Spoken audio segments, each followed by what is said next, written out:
Anyways, so today is the end of Teacher Appreciation Week, and I have been a teacher for quite a while, but today is more story time about the teachers that help shape my future.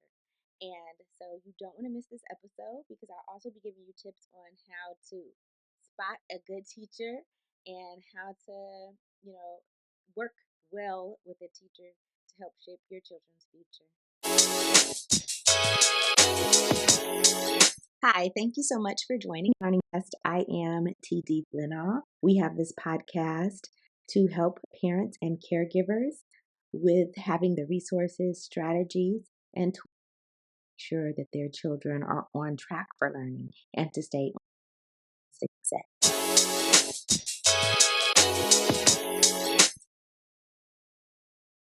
Hey, hopefully it's all good in the hood. I heard a little crackling. I hope we don't have any technical issues. But thanks so much for joining us. This is episode 98 of the Falling for Learning podcast in the end of its second season. Big things happening. I'm on deadline to take care of some big things, and so I will let you know about that in the near future. But so that's why I'm going live today because I'm getting it done even when I'm feeling tired. Because of course I want to shout out to my teachers. I'm going to talk about four specific teachers that are, really stand out. Now I've had a lot of teachers. I would say that most of my teachers were like really great teachers. But there's four that I'm going to talk about today that were really amazing and really deserve a lot of credit as far as shaping some of the things that I am even doing to this day. So the first teacher that I want to talk about is my second grade teacher, Mr. Bew. I feel like if you've been following me, you've heard about him before. We are Facebook friends, and maybe one day he'll grace us with his presence on my podcast. We'll see. But he was such a great teacher. One thing that he always taught, every day we talked about potential. Like we have the inside of us, the ability to do whatever we wanted to do. And so he really talked to us about our future. He really gave us time just to talk, just ask questions about whatever we wanted to ask questions about. And he talked to us, on a range of things about real life. During that year, my grandfather had passed away, my father's father, and I hadn't met him, but my dad was obviously very sad. And I told him about it, and I don't know how soon after or before he read this book called The Fall of Freddie the Leaf. And it was a book about death, but it was about how everyone dies, everything dies, and there was a leaf on a tree named Freddie.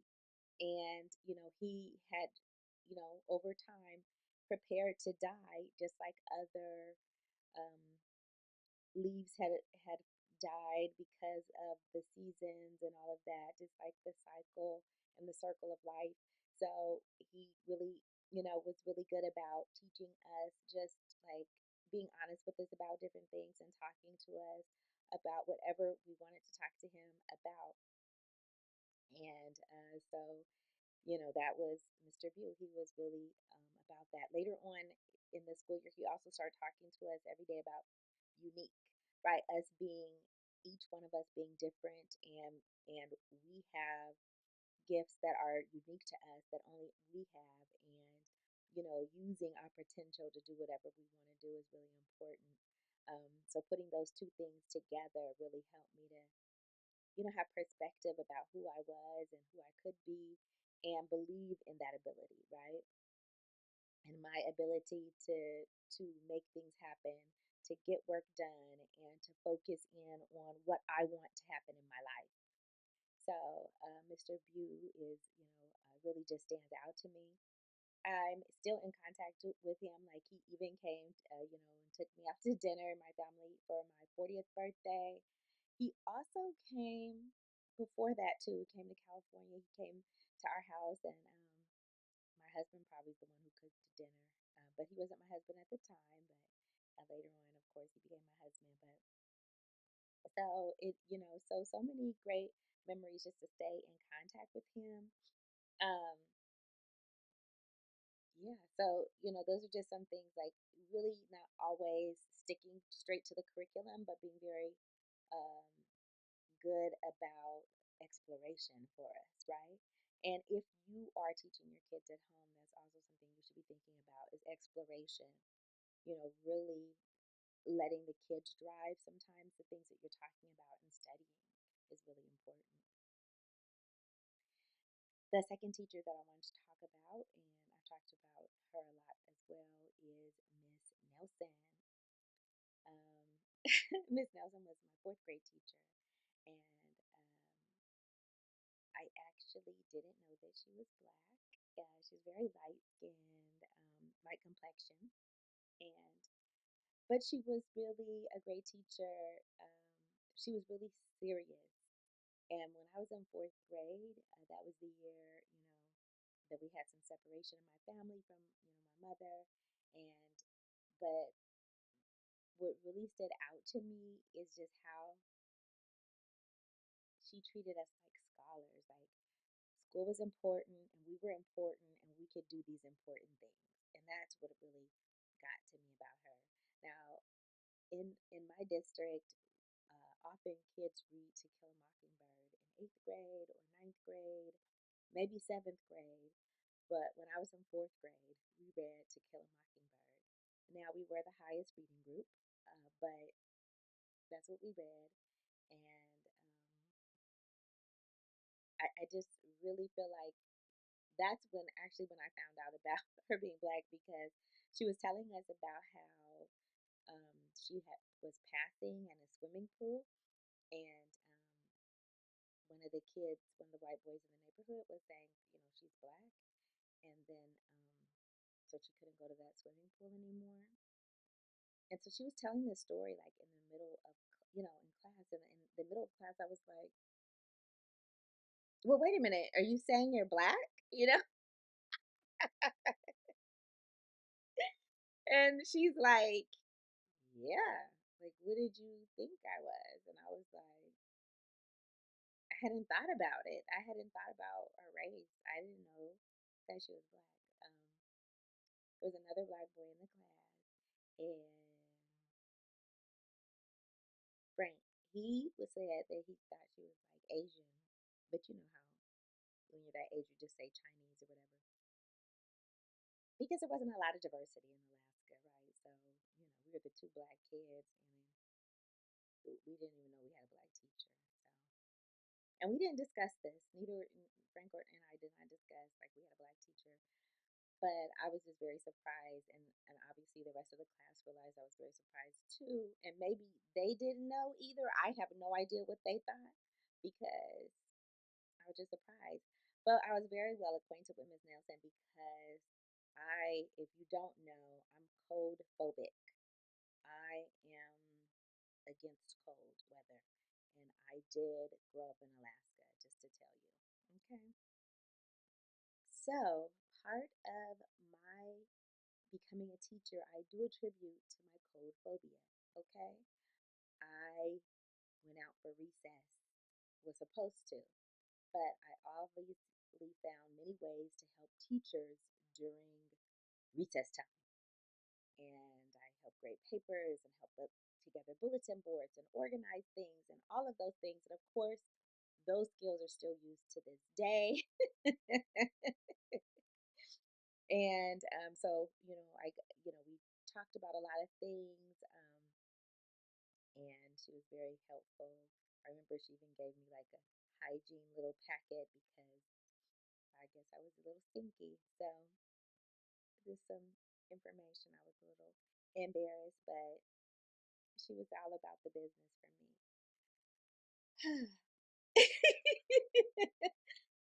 To back things up a little bit, um, going back to not having that much diversity, my second grade teacher, Mr. Abu, back to him, I realized when I got in his class, I had moved away from Fairbanks, which was, a city in in Alaska into North Pole, Alaska, which was less diverse, not a bunch of diversity in Fairbanks, but much more than in North Pole. So I was the only black kid in that class, and I was feeling a certain kind of way. So I don't know, future nerd or current nerd, forever nerd, whatever. I found a book. I, you know, impressed upon my mom that I had to have this book, and I got the book, and it's called Why Are People Different? And my teacher read that book to the class. I read it, I wanted him to have it. He said he read the book every year to his class. And why do I cry on this podcast sometimes? Not always, but sometimes. But anyway, when I became a teacher, he sent me the book. And I actually didn't remember it until he gave me the book. He sent me this book. And that's when I remembered, but I didn't remember it before then. So I was like, yikes. I don't know who I was in second grade. I mean, a lot was going on. But yes, I just had the forethought, like, I gotta get a book for my teacher, and why are people different? And it talks about, I think I maybe passed that book on to someone else, but it was a great book, obviously, and it was amazing. Anyway, enough of that. Anyway, one other thing about Mr. Bew, he sometimes if I was having challenges, he would like come and talk to me. Even when I was in Miss Nelson's class, if he was like having music, he was like, "Let me," I guess Miss Nelson or somebody would talk to him about my challenges, and he's like, I would be able to go and talk to Mr. Bew during my like little upset times, and that was amazing. Like he just kind of followed up with me. Um, One thing that we still laugh about to this day, my mother and I, is that Mr. Bew, on my report card, said, Taisha is finally learning that she's human and she can make mistakes or something to that effect. So, because if you also know about me, I am a recovering perfectionist, and I was full-fledged perfectionist back then, and I would get upset if I missed something on a paper and whatever. So he was, just giving a little report card comment about how I was learning how to accept mistakes. There was many more years of me torturing myself over not trying to make mistakes, but I had some inkling of getting over it in second grade. Little moments, I guess. Back to Miss Nelson. Miss Nelson was really good at, she really, like, in fourth grade, prepared me for college. Like, how crazy is that?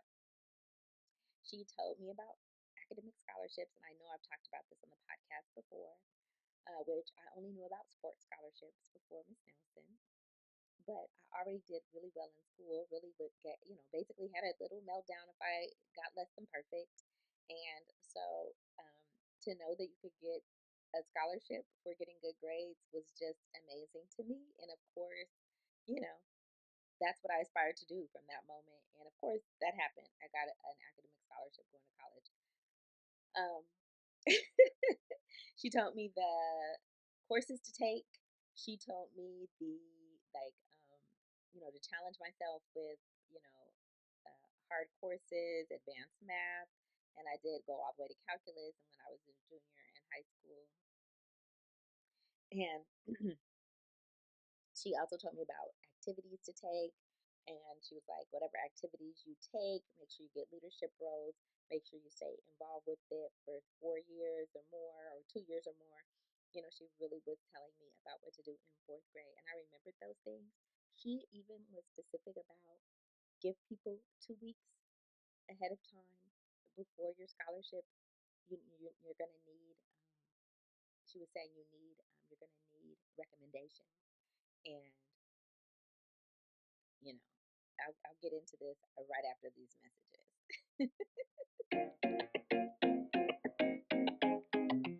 The Rewrite Method and the Rewrite Method Workbook are your go-to resource for helping kids to to learn to fall in love with writing. It has the tips, tools, resources, strategies, and skill building activities to help kids fall out of writing hate and into loving to write. Get your book set today.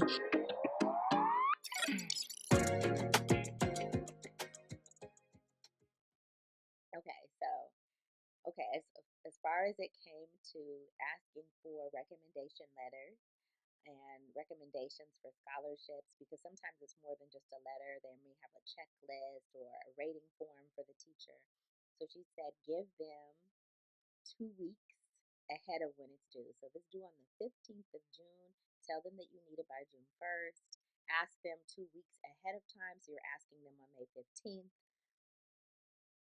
And then she said, make sure you write them a thank you letter afterward, right? So these are things that my family wasn't teaching me. Like she was teaching me these things, and um, that was amazing. Now, she actually had my sister, who's 4 years younger than me. So she had my sister 4 years later. I was in eighth grade, headed to high school, and my mother was at the time doing a beauty school, cosmetology school, right? So Miss Nelson would go get her hair done at the cosmetology school. Now this I think is like so like genius, right? Because she did not get her hair done by my mom, right? Because that could be complicated if she doesn't do a good job, blah blah blah. She got it done by someone else, and then she went to my mom and talked to my mom about me, and was like, "What class is she going to get for high school? She needs to take advanced class," and then she told me to take them. But again, that's not all my within my realm of control. A lot of that has to do with parents, right? And in in middle school, I was in advanced math. I was taking algebra in as eighth grader, right? And so I had taken pre-algebra in seventh grade, algebra as an eighth grader, and I advocated for that. I was able to do it. Um, so then in high school, I wanted to take like algebra two or whatever the sequence is after that.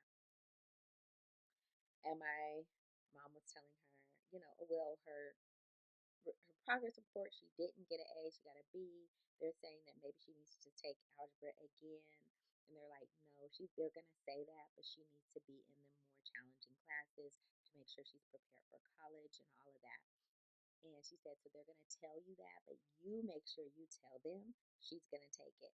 And of course, I got an A by the end, but they make the course decisions before that.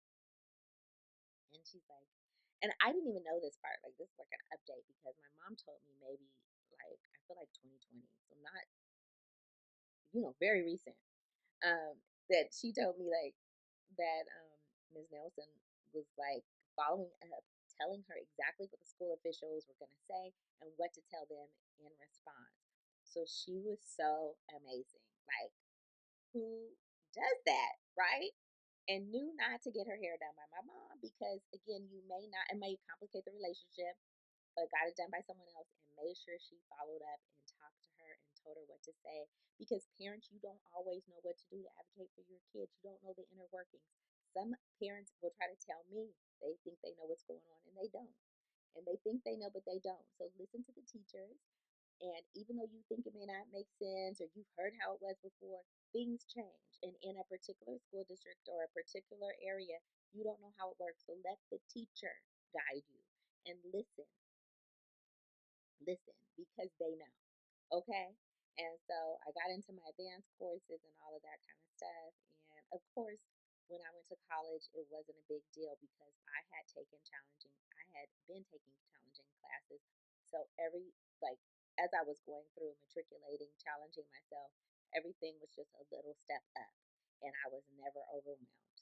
And when I was, well, yeah, I was overwhelmed in calculus, but really that had to do with the teacher. And I'm not going to say her name, but that was the teacher.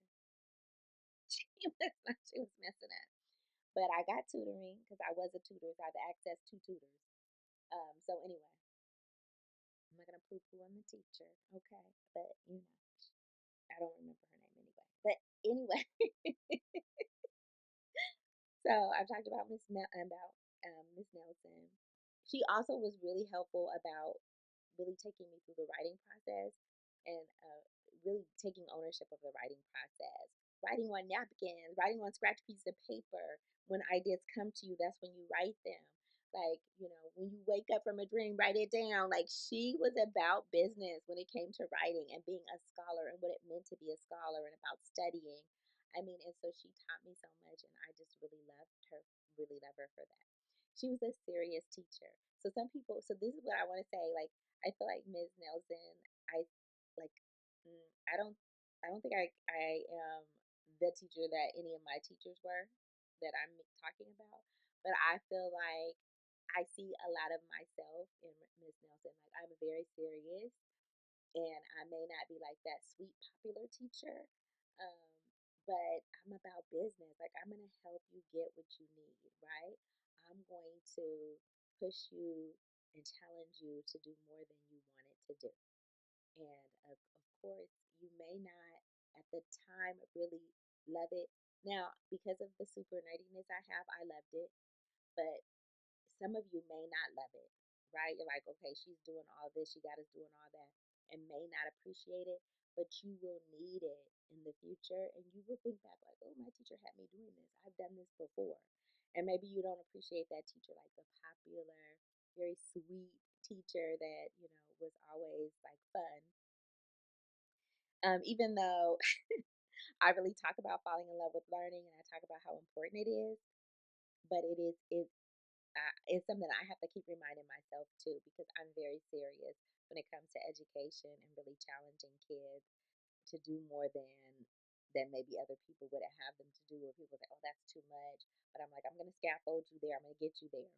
So please know that when teachers are challenging or pushing your child, that they're not trying to be mean, that they're trying to get them prepared for the future and set them up for success and give them a competitive advantage. And sometimes some parents push back and like, okay, that's too much, or blah blah blah. And other teachers will even do that, who have low expectations for the kids. They have that pobrecito kind of thing going on. And, I'm not about that. I believe your child is brilliant and they can do brilliant things. And I believe that they can struggle through it with my support. I'm right there. I'm not leaving them out in the cold to struggle. I'm right there with them, supporting them. So please, please don't commiserate when your kids are trying to say things are too challenging. Work with your kids and let them know that they're able to do hard things because they're brilliant and they have the ability to do so. So I'm going to take it. So I went to my second, then I went to my fourth grade teacher. I'm going to go to my third grade teacher, Miss Coerr. Now, I have not talked about her very much. And, but she's like a really short, petite lady. She's really cute. She wore like a really short haircut. And she really respected us as like scholars. And, she we lived right, our not we lived, but our school was right by the woods, right? And Miss Nelson, not Miss Nelson, Miss Court would have us go and do like nature walks, and she would hold up in her hand a moose nugget, which is poop, right? She would be like, "Here's moose excrement." And it can tell you a lot about what the moose eats and their health. And, it was like gross, but at the same time, so like intriguing, right? Like it was,